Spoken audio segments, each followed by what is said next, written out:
দশম শ্রেণীর পরীক্ষায় ফেল করেছেন বৈভব সূর্যবংশী। সিবিএসই রেজাল্ট বেরোতেই শোরগোল নেটপাড়ায়। সত্যি কি দশম শ্রেণীর বোর্ড পরীক্ষায় ফেল করেছেন বৈভব? জানুন। বিশ্বের সবচেয়ে জনপ্রিয় টি-20 টুর্নামেন্ট আইপিএল লিগে মাত্র 14 বছর বয়সে অভিষেক করে ইতিহাস করেছেন বৈভব সূর্যবংশী। তবে এবার ফের একবার নতুন করে শিরোনামে উঠে এসেছেন এই বিস্ময় কিশোর। না, এবার ক্রিকেট খেলে নয়, বরং পড়াশোনা নিয়ে আলোচনায় নাম উঠেছে তার। খবর উঠেছে আন্তর্জাতিক মানের বোলারদের তুলোধনা করে সেঞ্চুরি হাঁকানো এই কিশোর নাকি দশম শ্রেণীর পরীক্ষায় ফেল করেছে। সোশ্যাল মিডিয়ায় এ নিয়ে প্রচুর আলোচনা চলছে।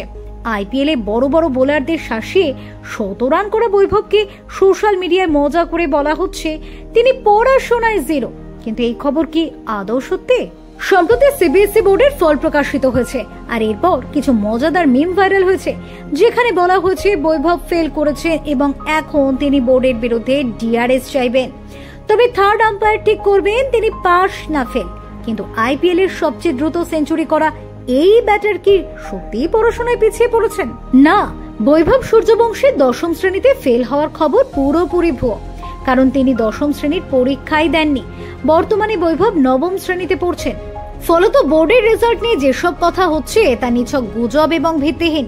প্রসঙ্গত, চলতি বছরের আইপিএল এ রাজস্থান রয়্যালসের হয়ে মাঠে নামা 14 বছরের বৈভব সূর্যবংশী তার কেরিয়ার শুরু করেছিলেন বিশাল ছক্কা মেরে। এরপর গুজরাট টাইটান্সের বিপক্ষে মাত্র 35 বলে সেঞ্চুরি করে টুর্নামেন্টে বড় রেকর্ড করেন তিনি। এমনকি ভারতের হয়ে আইপিএল এ সবচেয়ে দ্রুত সেঞ্চুরি করা ব্যাটার হয়ে ওঠেন তিনি। আইপিএল এ এখনো পর্যন্ত রাজস্থান রয়্যালসের হয়ে 5টি ম্যাচে বৈভব 209.45 স্ট্রাইক রেটে 155 রান করেছেন। তাছাড়া আইপিএল কেরিয়ার একটি ছক্কা দিয়ে শুরু করলেও ইতিমধ্যেই তিনি 16টি ছক্কা এবং 10টি চার মেরেছেন। তবে তার এই কেরিয়ারের ঊর্ধ্বমুখী গ্রাফ তিনি কতদিন ধরে রাখতে পারেন সেটাই এখন দেখার। Bureau report, TV7 Bangla.